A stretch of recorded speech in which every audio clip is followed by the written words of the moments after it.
Hello मेरे प्यारे बच्चों, कैसे हैं आप लोग। यूपी टेट की तैयारी चलती होगी क्योंकि बहुत कम समय बचा है। जितना कहें उतना कम समय बता रही हूँ बचा है, क्योंकि दिन कैसे बीत जाते हैं कुछ पता ही नहीं चलता है। तो आप लोग से मैं कह दे रही हूँ, यूथ का बुक पढ़िए, जितना पेपर हो चुका है उतना, और प्रेस्टीज सेट लगाइए। मेरे प्यारे बच्चों, 21 प्रेस्टीज सेट है, हम एक प्रेस्टीज सेट दे चुके हैं फर्स्ट।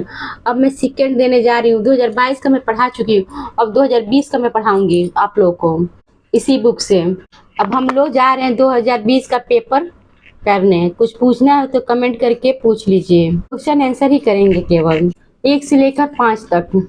चलिए शुरू कर रही हूँ। अब मैं समझाऊंगी नहीं, मैं ये 8 तारीख को हुआ है, 1 जनवरी 2020 को पेपर।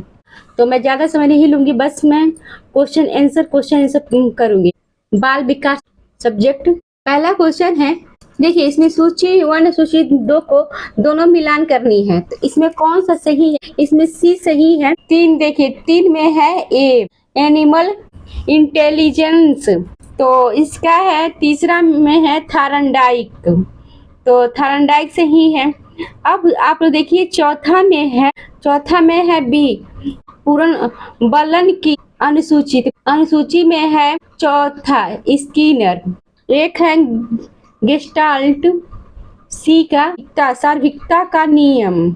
अब डी है अनुकूलन का सिद्धांत, तो जिन पियाजे हैं।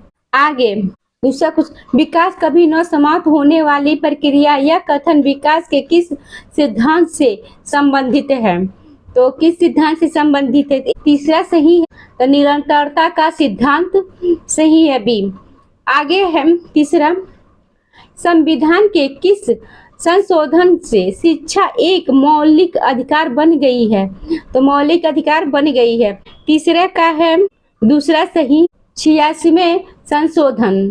चौथा, अल्पप्रेरणा के मूल प्रवृत्ति सिद्धांत के प्रतिपादक थे। तो चौथा में कौन सा सही है, आप लोग कमेंट करके जरूर बताइए। तो दूसरा सही है मैकडूगल।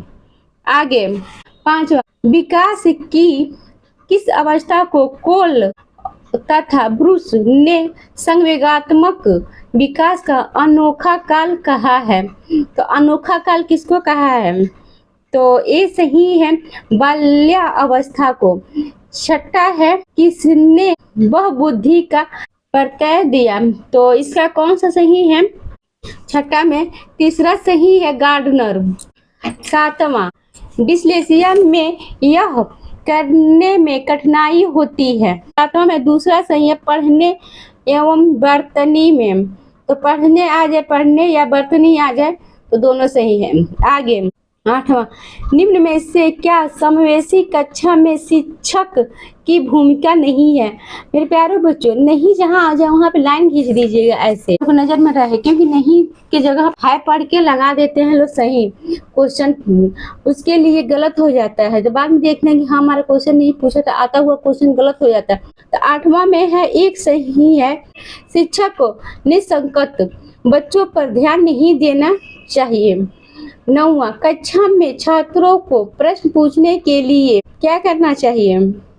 9 में तो ए सही है, प्रेरित करना चाहिए। 10वां, बच्चे की वृद्धि मुख्यतः संबंधित है। तो किससे संबंधित है। दूसरा सही, शारीरिक विकास से।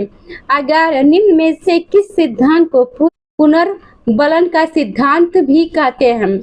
तीसरा सही है क्रिया प्रसूत अनुबंधन सिद्धांत। 12, निम्न में से कौन सी अवस्था बुनर के संज्ञानात्मक विकास सिद्धांत अंग नहीं है।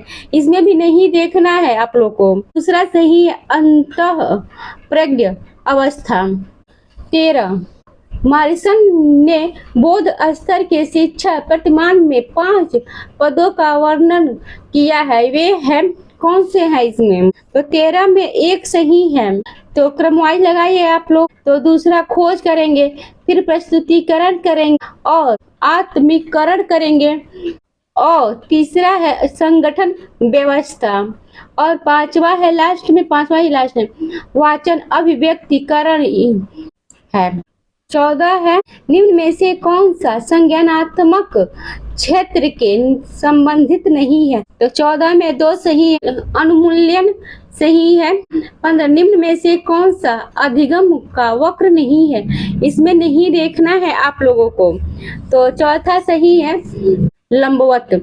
आगे 16 यदि शिक्षक कक्षा में एक छात्र की समस्यात्मक बालक के रूप में पाता है तो उसे, चौथा सही है, बच्चे को परामर्श देना चाहिए। 17 पाठ्य सहगामी क्रियाएं मुक्त संबंधित हैं, तो इसमें एक सही छात्रों के सर्वांगीण विकास से, सही है ये। 18 निम्न में से किसने अधिगम सिद्धांत का प्रतिपादन नहीं किया, तो इसमें भी नहीं देखना है, चौथा ही सही है BS ब्लूम। 19 शिक्षा में अवरोधन का तात्पर्य है। 19 में तीसरा सही, किसी बालक का 1 वर्ष से अधिक समय तक एक ही कक्षा में रहना। 20 है निम्न में से किस कौशल में पूर्व ज्ञान का परीक्षण आता है, तो एक सही है प्रस्तावना कौशल। आगे 21 मानव विकास का प्रारंभ होता है, तो दूसरा सही है गर्भावस्था से। 22 द कंडीशन ऑफ लर्निंग पुस्तक के लेखक हैं, तो चौथा सही है RM गेने। 23 किशोरावस्था बड़े संघर्ष, तनाव, हमला एवं विरोध की अवस्था है, यह कथन किसका है, तो ये सही है स्टेनले हॉल का। 24 सूक्ष्म शिक्षण के भारतीय प्रतिमान में कुल कितना समय लगता है, यूपी टेट के लिए इम्पोर्टेंट है ये 24वां क्वेश्चन। तो 24 में कौन सा सही है, 24 में दूसरा सही है। ये तो BTC चाहे BEd किए होंगे तो उसमें पढ़ाया गया होगा क्वेश्चन, तो 36 मिनट है। 25 सीखने का पठार सीखने की प्रक्रिया के मुख्य अभिलक्षण है जो उस स्थिति को प्रकट करते हैं जिसमें सीखने की प्रक्रिया में कोई उन्नति नहीं होती, यह कथन किसका है, तो किसका है 25 का क्वेश्चन, तो चौथा सही है रास का। 26 व्यवहार के कारण व्यवहार में परिवर्तन ही अधिगम है, यह किसने कहा है, तो ये सही है गिलफोर्ड ने। 27 इसमें भी मिलान करना है आप लोग को, सॉरी सूची 1 को सूची 2 से सुमेलित कीजिए, अब सुमेलित करना है आप लोग को, मिलाना है।